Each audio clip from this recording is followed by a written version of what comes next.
So this is my Ashes review of the fifth test, day 5, and I would just say that this day was pretty boring. I mean, it didn't went the full day. Didn't feel like England showed any kind of like special fight. Jacob Bethel got to his daddy 100, got to his 150, but then got out. He had like a chance before also, but then he eventually got out because the wickets were missing in the first thing. Mitchell Stark took the last two wickets and took his tally above 30. He has 31 wickets in the Ashes and he became man of the series as well. I think he has probably had, I think probably the best strike rate as an Ashes bowler in an entire 5 match Ashes series.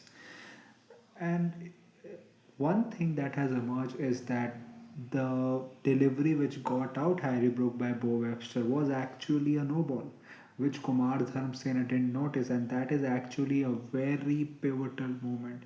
If that wicket wouldn't have come, maybe it would have been a completely different picture today. And I hope that Kumar Dharmsena, if this is his, repeat offender, then you have to fine him and penalty him and make it public.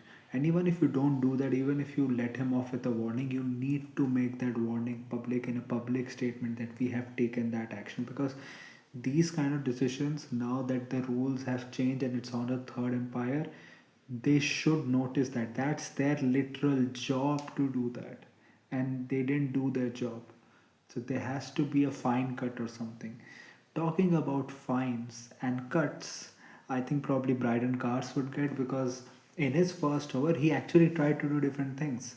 Like he bowled some Yorkers, and you can also see the English were desperate because the first Yorker that actually caught a bat, and then Bryden Cars was getting so angry at Jake Weatherall and everything. Even though I do think that decision was kind of like, that was probably out, because at this Nico it was showing that. I don't know why the third empires are not really like taking their decisions in the right way. Even the on-field umpires like Travis Head had to tell the umpire that you cannot show a leg by while the other team is in the process of either taking a review or not. So you have had those calls. Jake Weatherall actually looked very comfortable today in his innings. And I think Bryden Cars would get fined a lot because he got into a Jake Weatherall twice. Like Stokes had to remove him. Even Stokes got into it. He removed Bryden Cars, but he got into it with the umpire also. So I guess a lot of demerit points and fines are coming for both of these guys. Especially Cars. Stokes also, because this is probably his second event in this match. Because he had it first with Labuschagne also. I think Head was fine in his innings. He got out because he was trying to hit a shot.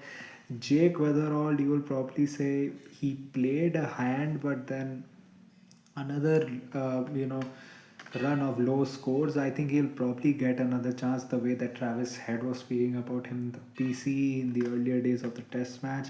They don't really have any other options, but I do hope they take someone like maybe a Nathan McSweeney, maybe take Constas also. Like they have to take people, because Jake Weatherall is neither young nor has he shown that he has the talent, but he's not getting none. So he's also not doing that. But they did their job as an opening partnership. They had a 72 run stand, and if the target is like 159 or something, a 72 run stand effectively ends the game. Labuschagne was pretty great. Like he went hammer and tongs after the spin, like really getting into the groove, because he's also going into the BBL, like a commentator said. He hit a six to Will Jacks. Steve Smith got out to a perfect off spin delivery from Will Jacks, and you can see the dust going up in the air. And that also shows that spin was a factor in this match. It's just that it didn't become that much of a factor because both of the teams didn't take any soap, and he did play a hand, but then he also got run out in an awful way where he fucking slipped while trying to take a quick run, even though people will forget it because they won the Ashes. Cameron Green played a good cameo. I don't know how much that is going to help him in his like quest for retaining his spot in the team. But glad that Alex Carey got the winning runs because he, along with Travis Head and Stark, were the main reasons that Australia have retained the Ashes. And I'm glad that he has gotten a kind of special recognition, which for the past two Test matches everyone has kind of forgotten how big of a role Alex Carey played. So glad that he got that.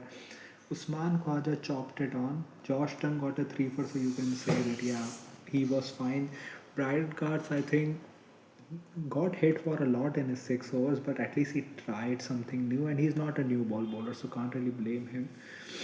And yeah, so I think Ben Stokes also created a few chances, but yeah, this is the end for Khwaja. A good Test career, especially after being a middle order player, not showing any form, going up to bat at opening in one of the eras where it was really, you know, not easy to bat in the opening and doing so successfully for Australia as an opener. So kudos to Usman Khwaja and happy retirement.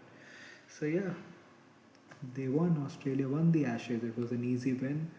A lot to think about for England, but I would just say the half of the things that Brendan McCullum and Stokes have said in their interviews, talking about how they should still continue, that that we are still the best ones to lead the team. If even half of the things that they have said would have been said by an Indian coach or a captain, they would have burned those people alive on a cross. And I think they should not do that with them, but they should do that by their reporting. Put pressure on the England selectors and everyone by the media that there has to be changes. There has to be a backup opener. There has to be a backup wicket keeper. There has to be a backup middle order player in the team, but there isn't. You have to do stuff like that is just normal things, but they don't do that because they have all this brotherhood going on between them so that they can retain their spots in the team. Harry Brook also apologized for getting into a scuffle with a bouncer in New Zealand. So yeah, things are getting bad from there. They're getting cornered, and now they have a T20 World Cup where Baz is the coach and Harry Brook is the captain, where you don't really have the best team. So if they don't reach the semi-finals or the finals, like it's going to be a bad time for the English cricket team as a whole, be it as a captain or be it for the coach. It's going to be bad because more stuff about that incident and more stuff about their adventures where they drunk a lot between the Ashes is going to come out. And a lot of people who have been ignored by this regime because of their rigidity in selection, they are also going to come out and give interviews. So yeah, their last hope is the T20 World Cup.